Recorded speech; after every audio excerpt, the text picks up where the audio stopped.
เขาไปหนึ่งมันตัวเฮาดิมันว่าจริงไปตักน้ำไปกินข่อยเห็นละเอียดแล้วมันไข่แหละลิบเขาเนื้อเนาะแล้วข่อยก็อยู่พุ่นข่อยก็เบิ่งตลอดเด้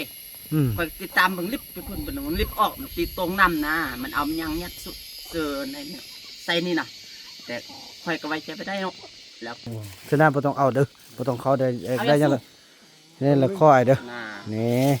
นั่นน่ะแน่น้องตัวไออีกแล้วอย่าซุบอย่าบักไล่น้องตัวไออีกแล้วนี่นะน้องเอาซองเดียวแล้วมันพูดเอาหมดซะนะยากเลยพี่เพียงพี่นะพอมื้อนั้นถ้าเข้าไปซั่น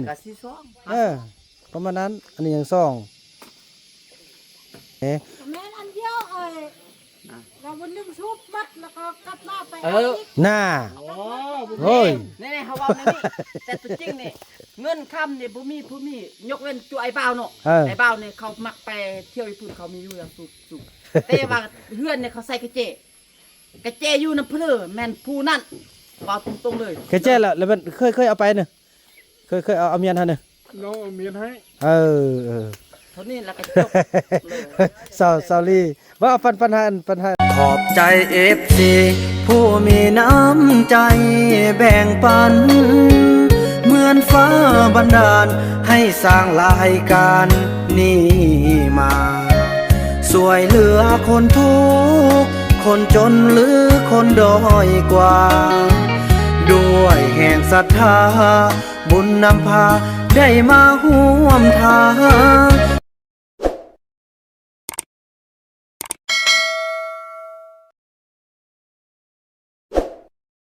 ไข่กระเจเข้าไปหนึ่งมันก็มีกระเจชิมีพอพวกน้องลืมกระเจอยู่ฮันมันไข่เข้าไปหนึ่งกระเจข้างจะมันเอาพี่น้อยสบายดีนะโอ้ดีใจเด้อทางไอ้เฟื่องเพิ่นก็มาแจ้งมาเคยไล่นี่เข้าไปเอากระเจไข่ไปไข่เอาไม่ยังไงไอ้เห็นแทนบ่ยาสูบไปยาสูบก็มีปวดแล้วเพิ่นว่าเพิ่นยาสูบค่อยก็มีเปล่าอันเพิ่นเราบ่สั่งติยังเข้าไปหนึ่งบ่นะบ่ให้ผู้ใดเขาเด็ดขาดได้เป็นยังเข้าไปหนึ่งมันตัวเฮาดิมันว่าจริงไปตักน้ำไปกินข่อยเห็นละเอียดแล้วมันไข่แหละลิบเขาเนื้อเนาะแล้วข่อยก็อยู่พุ่นข่อยก็เบิ่งตลอดเด้ข่อยติดตามเบิ่งลิบไปพุ่นเป็นมันลิบออกมันตีตรงน้ำนะมันเอายังยัดสุดเจอในนี่ใส่นี่นะแต่ข่อยก็ไว้ใจไปได้เนาะแล้วป้าเข้าไปได้อนุญาตตีเข้าไปหันบ่เช่นหันแม่นพ่อแม่นแม่ยกเว้นแต่พ่อแม่ข่อยนี่นะแม่นแล้วข่อยตีเจ้าไข่ยังหันไปตักน้ำตัวเอาอีกแล้วเห็นลิบเขาเนื้อออกมาทั่วเมื่อนั้นลืมกระเจพี่น้องใส่กระเจไว้อยู่ใส่กระเจแล้วลูกมันฆ่านะเราบริทอดไม่ไล่มือออกป้าดีแต่เครื่องบ่เสียบังแล้วค่อยก็เบิ่งคันว่ามันกำแนวเนื้อเฮาก็เห็นเนาะแล้วจักมันไม่ยังยาสูบหรือว่าไม่ยังเฮาแต่มันหยัดซื่อนี่เนาะแต่จริงเฮาก็ตลกเบิ่งอ่ะเอาจะไปหยังจะเข้าอยู่เนินเอาหยังบ่ไอ้บ่ได้เข้าไอ้ตักน้ำไม่แล้วโอเคขอบใจเด้อพี่น้องบ่าวน้ำจะไปกดบนเครื่องก่อนโอ้ยเดินตะไลกับพ่อเขาเนี่ยเมื่อวานเนี่ยมาคนสั่งซื้อหมดเลยเขาเราอันนั้นเราข้อนำน้องแล้วพอน้องว่าตั้งอนุญาตว่าให้เราอันนั้นไม่พร้อมมันสังซี่โอ้ยแม่ยังแม่นเท่าอันนั้นไม่หมดวะสังซี่มันเท่านี่แหละเอาไว้หมดนี่พันเทพกับเฮาเนี่ยเข้าเนี่ยบ่ซอยจักคนเลยปึ๊บเลยขอบใจเด้อไปพี่น้อยตั้งไปอันนั้นเนาะตั้งไปรีวิวบ้านพี่น้องมื้อนี้เนาะโอ้ตลาดเนาะมื้อนี้รีวิวบ้านพี่น้องถือว่าทุกอย่างโอเคสำหรับสวัสดีซาลี่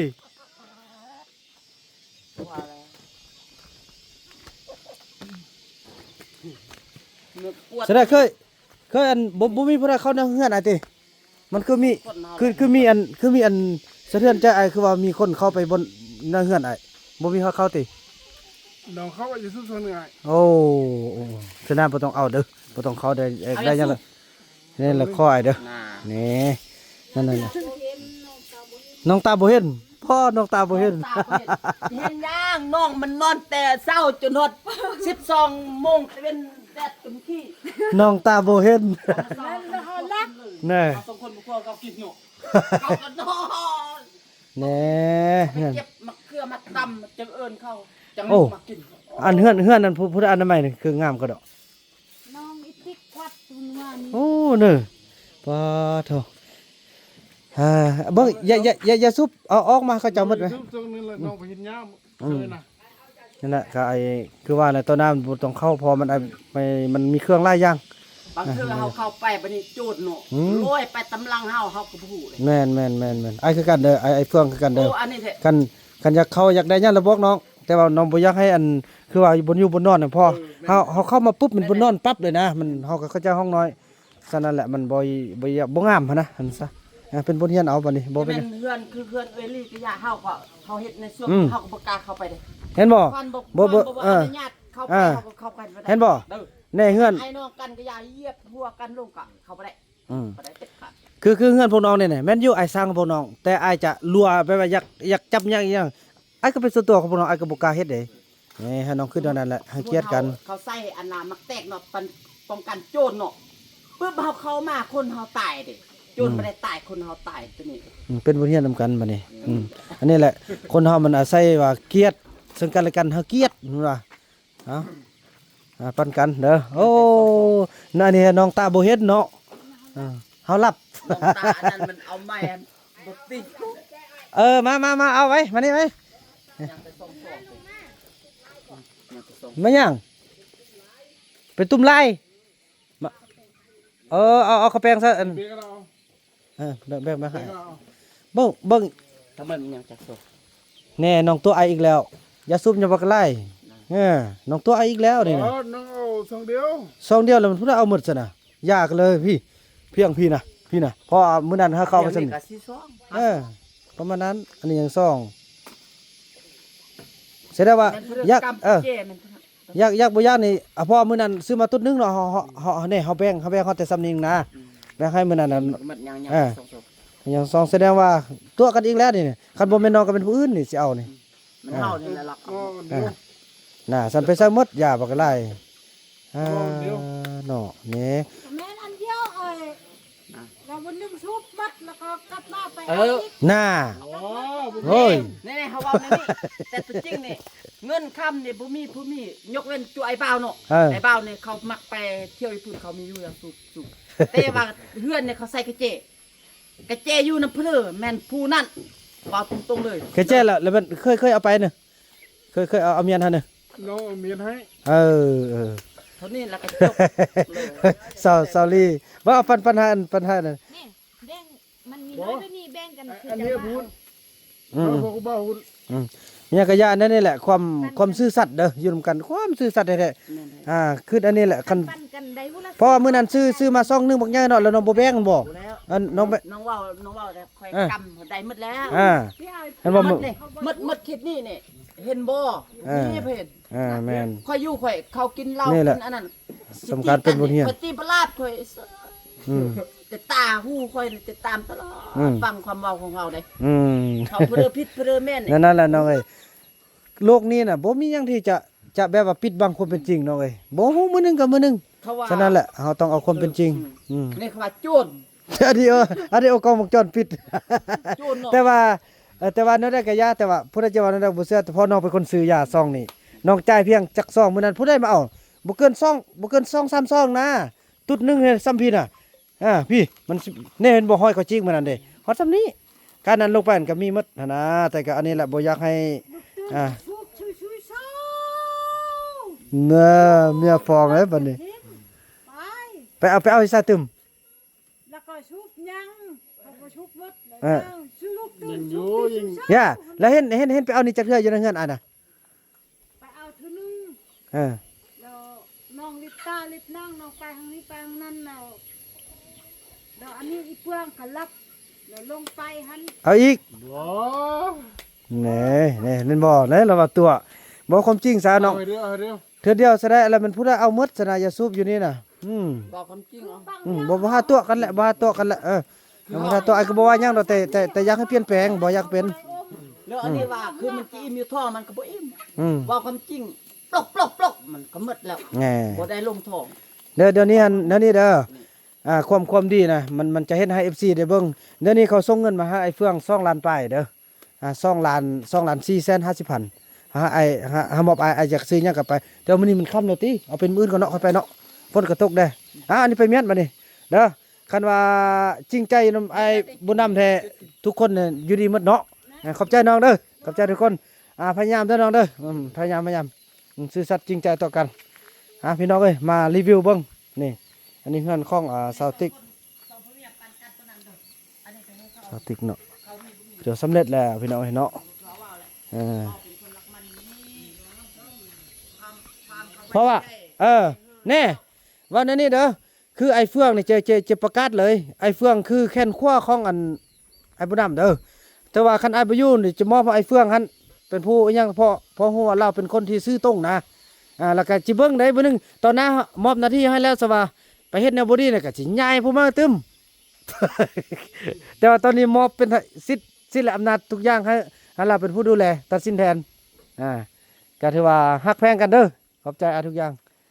มาเบิ่งเฮือนอันของซาวติกพี่น้องเอ้ยเนาะนี่ปอพี่น้องงามเนาะ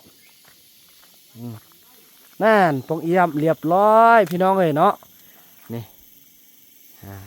ใส่บานประตูเรียบร้อยเนาะใส่บานประตูสำเร็จคือว่าถือว่าเขาย่องซื้อพี่น้องแต่ว่ายังบริษัทล็อกเบาะเนี่ยทางลุ่มนี่ก็สำเร็จทุกอย่างอันมาทุกอย่างยังสิได้เทล็อกนั้นอยู่เนาะบอลลังถ้วยปาเธอไอ้บุญรอดพี่น้องเอ้ยมันบุญส่งส่งไปสมุดเอาอันนี้ตั้งไอ้บุญดำเนี่ยนี่เลยสองอันคือเลย3 อันตัวหนึ่งฝุ่นเนอะนี่ไม่ดูงามพี่น้องไม่ดูเนี่ย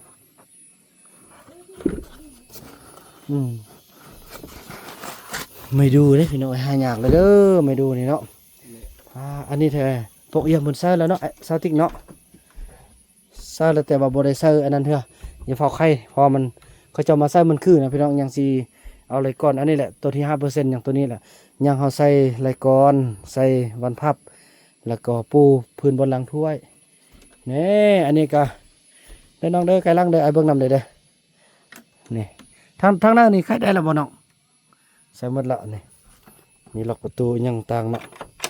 โอ้งามเนาะติ๊กเนาะดีใจบ่สติกมีเฮ็ดละงามดีใจบ่ดีแน่บ่คิดว่าสิมีเนาะนี่เนาะแย่ไปทิ่มนั่นอ้วยโอ้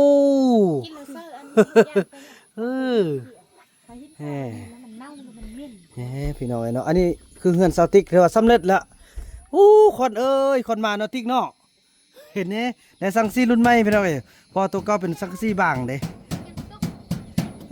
งามเนาะลี่เนาะงามคือเก่าเนาะโอ้ตัวศาสตร์สลีห้องใส่โอ้ยเฮือนเฮาโปดหมดแล้วเดี๋ยวมื้อนั้นแต่มื้อนี้ดีแล้วเนาะดีแล้วพี่น้องเบาบุญนำได้ยินเสียงอันที่ว่าเสาลีห้องใส่มื้อนั้นที่ว่าตั้มใจของเบาบุญนำเลยพอเพิ่นเป็นห่วงเฮือนโปดนะมื้อนั้นมื้อที่เฮือนโปดห้องใส่โอ้ยเฮือนเฮาโปดหมดแล้วอ้ายซั่นนี่ ไอ้คำน้อยเฮานี่พี่น้องเอ้ยไปต่อลังไม้ขึ้นฮอตคักติ๊กเอ้ยบ่เห็นกันดนละขึ้นฮอตเฮือนขึ้นฮอตทุกอย่างพี่น้องมารีวิวกันเบิ่งเนาะนี่ปึ๊บซาดันแต่บ่มาปวดเลยน้องมาเอามาปวดก็อ๋อนายบ่นายอันเขามาที่เขามาอันนี้เขามาวัดเฮือนนี่จุอันไอ้ทวนนะแล้วบัดนี้เลือบ่ก่อนนึงนะเลือแล้วไปปูก็ว่าเลยเป็นแผ่นที่ว่าจะปูมัดสุลังแหละคันได้ปูแล้วก็ดีนายอันมาแห้อันมาวัดเฮือนนะสร้างตัดบ่ต้องตัดโอเคดีว่าไอ้ไปกดบังก่อนเด้อคันบ่ได้บ่งามแล้วก็ใส่ตึมพอซื้อมามอบให้เฮานี่แหละบ่เป็นหยังดอกเอารถในราชิพัฒนาช่วยไอ้แห่งดีใจนี่โอ้ให้พี่น้องเอ้ยสำเร็จหมดแล้วอยู่ได้ 100% โอ้ตัวนั้นหันกับบ่เป็นหยังดอกปันลมซื่อๆเนาะก็โอเคแล้วแหละนี่เฮือนซาวลีกับเบาไล่นี่คือว่าโอ้ตัวไหนซึมตัวไหนลักเปแล้วก็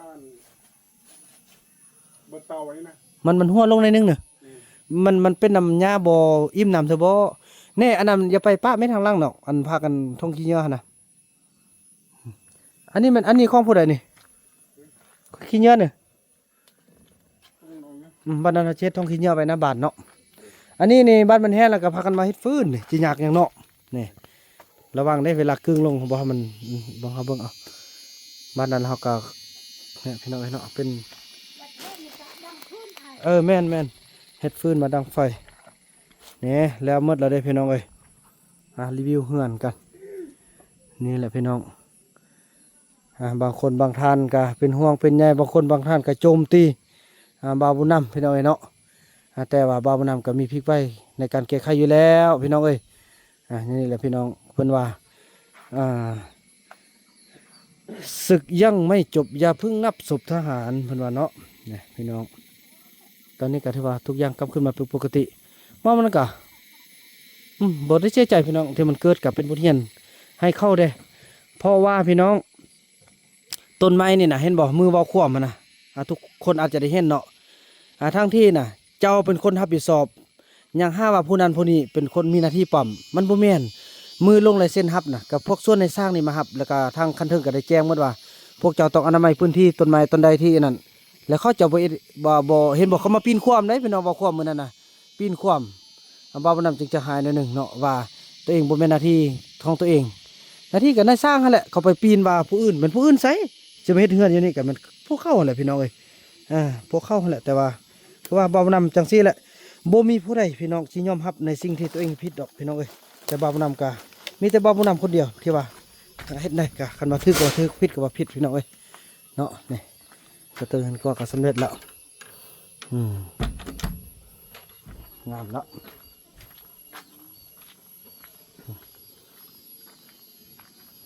นี่มันก็พยายามโอ้ได้อันนั้นได้ตีออกได้น้องบ่ตีออกแล้วบ่งาม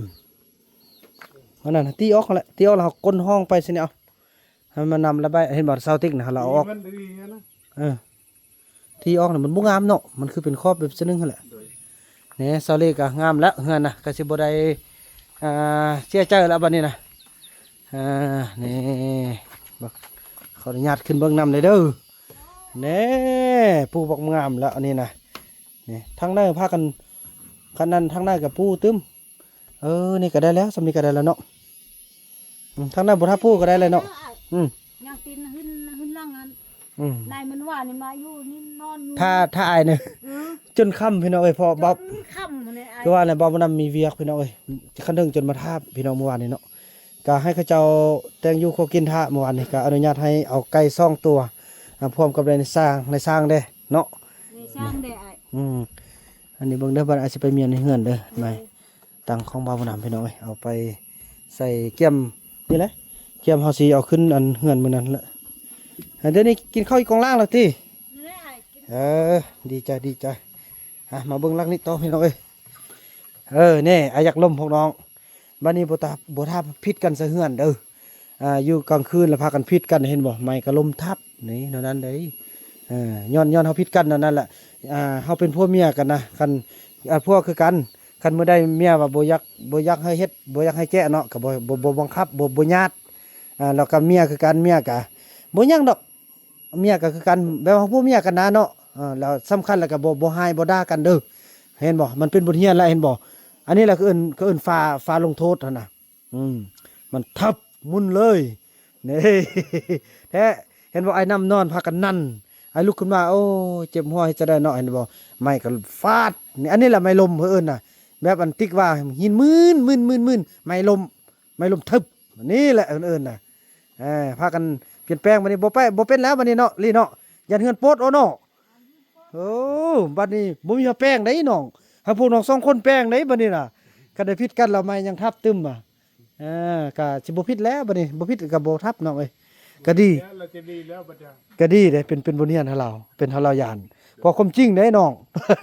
เห็นบ่ผิดกันมื้อนั้นมือเดียวนึงไม่ลุกขึ้นมาใหม่คึบดีดีแล้วเนาะบัดนี้เนาะนี่เนาะโอ้อ้าวอันนี้เป็นอันนี้เป็นสระดิโอ้นอนใส่นี่นอนหันนี่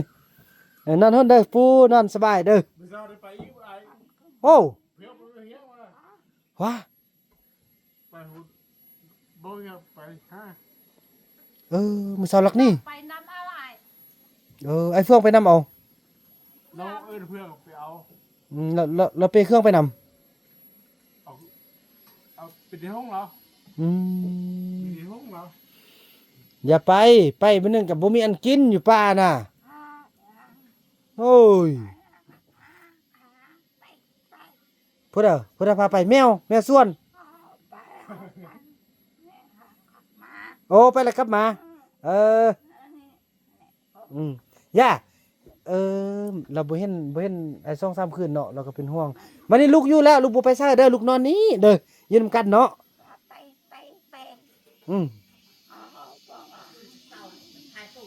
เออ ตื่นเช้ามันพายตุ้งไปยังไงเฮากำลังนึ่งข้าว ไอ้เพิ่นสิบ่าเรื่องผมไปนำเบิ่งอันนั้นไอ้แพทย์ที่นี่แล้วโอ้คนไปจบอยู่มอเฮือนเขาพุ่นเขาว่าไปยังนี่ว่าต้องนี่เบิ่งไปเขาจรวดตายจรวดแล้วปัดคอ ไปยืนซิงเราไปยืนไปดูมันบ้านนี้ นี่เลย ขอบใจโอ้ตลกขนาดนี้นะย่าวันนี้ลูกบ่ไปใส่แล้วลูกนอนนี้เด้อลูกนอนนี่โอ้ย เราไม่ได้เจอมาเลย โอ้ผู้นี้เอามาย่ามักบ่มักไอ้เฟื่องบ่มักไอ้เฟื่องบ่ โอ้ผู้นั้นเอามาโอ้นี่เราจะกินมันตี กูมันจะมีเสียมเสียมีแต่ทงยาสูบ มานี่โอ้เราว่าแบบว่าจะไปซอกมันซอกเต้าแล้วสิมาสินะไปมื้อนึงก็ลืมตัวเองคิดลืมตลอดไปทีเดียวบ่ไปแล้วบัดนี้เนาะ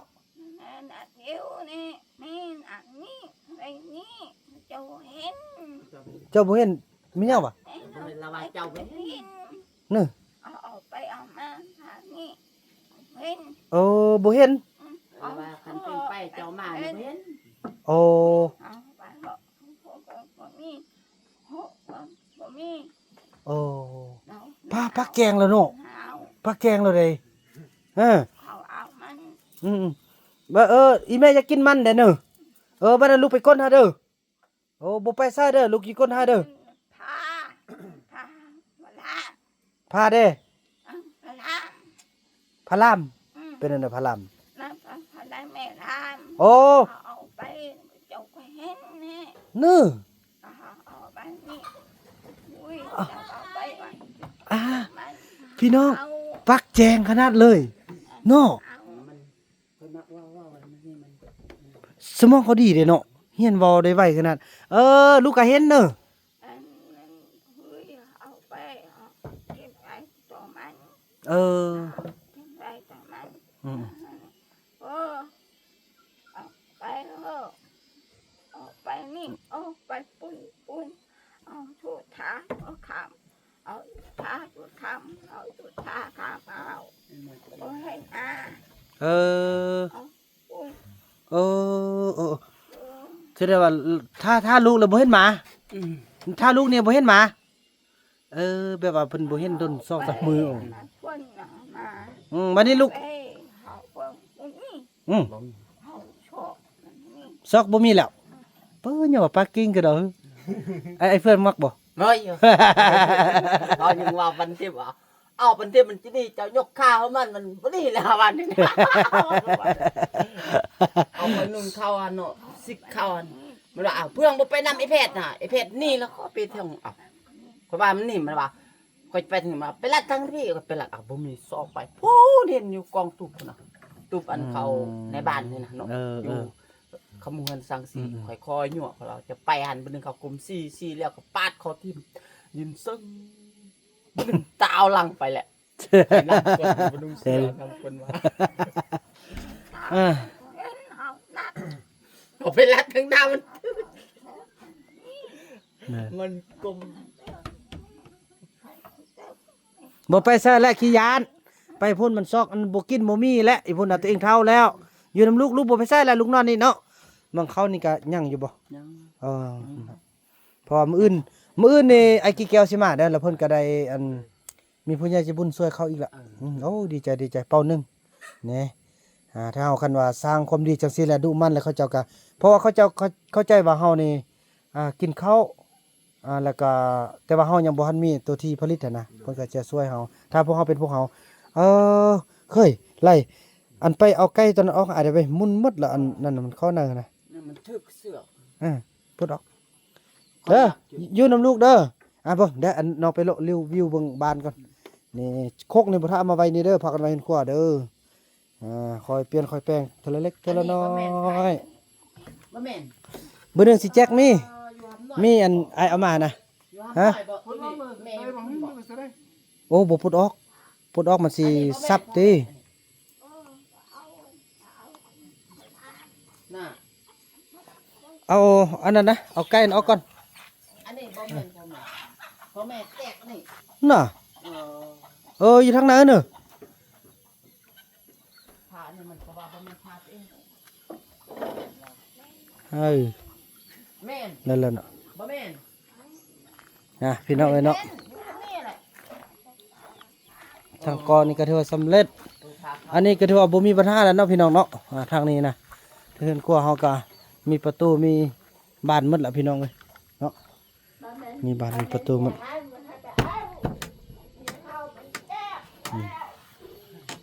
ใส่ยังหมดแล้วเนาะ ก็ให้มันพามันตัวเดินว่าตัวแตก โอ้เฮือนหลังนี้นี่จะเฮ็ดประตู2เบื้องเลยพี่น้องเอ้ยเนาะทางนี้ออกมาล้างถ้วยนี่ทางนี้ออกมาล้างถ้วยทางนี้ออกมาเอาส่งของกินนั่นนี่โอ้แม่นแท้น่ะเนาะนี่สุดยอดละพี่น้องทางนี้เนาะตอนนี้ถูกต้องละนี่ใส่ขอบประตูอย่างต่างโอ้งามพี่น้องจังซี่แหละมาปรับปรุงแล้วก็แก้ไขกันไปทีละน้อยพี่น้องประตูอย่างต่างแท้ใส่ไอ้คุณประตูใส่หมดแล้วเนาะนี่โอ้จังได๋ไอ้โน่นเมื่อคืนนี่ได้ยินมาลุโยยะเขาว่าอันนี้เดี๋ยวมาปูซ่องแผ่นได้เนี่ยอันนี้ก็งามละแหน่อันนี้ใส่ล็อกแล้วเด้เนาะทางนี้ถือว่ารับประกันละทางนี้เนี่ยใส่ล็อกใส่ยังหมดละใส่ล็อกใส่ยังหมดละเนาะจะได้พ่อบนไทยบ่มาเบิ่งจังหวัดเถอะเนี่ยแน่พ่อบ่เสื้อพ่อเฮาก็เอาไว้นี่เนาะบ่น่าก็สิแจกจ่ายกันโอ้ไปจะได้ส่งคักเนาะมีเงินอยู่แล้วเนาะบัดนี้เนาะนี่มีแต่ปัญหาแต่บัดอันพอบุญไทยมาเบิ่งเราสิคันไอเฟืองนี่ฮะเรานอนใช่บ่นอนคือเอาเนาะนอนนี่ก็ได้บัดอันพอบุญไทยสิมาแล้วเขาจึงให้เรานอนนอกพี่อันนั้นเด้อไอเฟืองเอานั้นลงเด้อว่าเอาเสื้อลงเด้อโอ้เคยยามแล้วเดี๋ยวนี้หันนั่นนี้ไอเฟืองมี FC อันหลายคนก็เป็นห่วงเพราะว่าอันนี้ก็เป็นว่าคมดก็เป็นเฮือนของพ่อบุญไทยของไอ้นูนเนาะคันว่า ICU แท้นะคัน ICU น้ำน้องแท้ตอนหน้าเขาก็จะได้ปลุกเฮือนไอ้หลังนึงต่างหากตึมFC เพิ่นสิช่วยฮอดแรงก่อนตัวนี้ก็ขออาศัยอยู่นำพี่แบบนี้ก่อนเนาะอยู่นี่ก่อน อันนี้ก็พอพ่อบุญไทยเพิ่นก็คันมาแล้วก็ถามว่าอันอีเฟืองเรานอนใส่ว่าเรานอนนอกสิเด้อเพราะว่าเราเป็นคนลำลิเด้ฮิเด้สมมุติว่าคันว่าตอนหน้าคันว่าว่าคุมันนี่เวลาเราไปเฮาก็เข้าไปนอนเนาะสมมุติว่าคันเราอยากนอนหรือว่าแล้วนอนได้เนี่ยอีพ่ออีแม่สินอนนอกสิก็เฮาก็นอนนะค่อยเบิ่งต่อไปโอ้อันนี้สร้างซ่อมแป้งนี่เนาะคำนวณแปลงอันนี้ก็ได้ คำนวณไปแป้ง มาออกเลย พูดได้มั่ง คำนวณยืมไป ยืมมื้อใด นี่มางน็อตอันนี้แค่น็อต ยืมไปเดือนเนาะ ของเรามันต้อง ค่อยแป้งค่อยอ่านเอานั่นถือว่ายังอีก 5% เท่านั้นที่ว่าจะแล้วเฮือนเฮาน่ะเนาะก็ยังสิ อันสัตว์ตัวนี้วันนี้จุเข้ามามันหลายคนรับเพิ่นมาเข้ามาเล่นนี่เนาะมันเป็นอันพันเทพเนี่ยตัดเครื่องนึงเข้ามานอนลิ้นนี่ค่อยก็บอกพันเทพเอามาปูนี่เขานอนลิ้นนี่จะได้พากันปูดีดักนี่ปูมันอันแหละปูมันงามบัดนี้เพิ่นเอามาให้เฮาล่ะนี่ลายไม้งามเด้บัดนี้เนาะเขากับไม้เขากับเฮือนอยู่เนาะ อืมดีใจละอันนี้แหละพี่น้องเอ้ยเนาะก็ถือว่าสำเร็จเสร็จสิ้นอย่างอีก 5% ก็คือยังป้องเอี่ยมประตูหันแล้วก็ยังจะเทบอนอันล้างถ้วยพี่น้องแล้วก็ถือว่าสำเร็จภารกิจต่อไปก็ยังไปแต่ห้องน้ำก็จะเป็นในซักหนึงที่เพิ่นจะเร่งให้มันเร็วไวที่สุดเนาะแต่เฮาก็สิเกี่ยมจัดการในการที่ว่าเฮ็ดอันนี้เนาะถือว่าคลิปนี้บ่าวนำขออนุญาตจบคลิปกันเพียงส่ำนี้ก่อนพี่น้องเอ้ยเนาะแล้วพบกันใหม่ในคลิปต่อไปเด้อคลิปนี้บ่าวนำขอกล่าวคำว่าสบายดี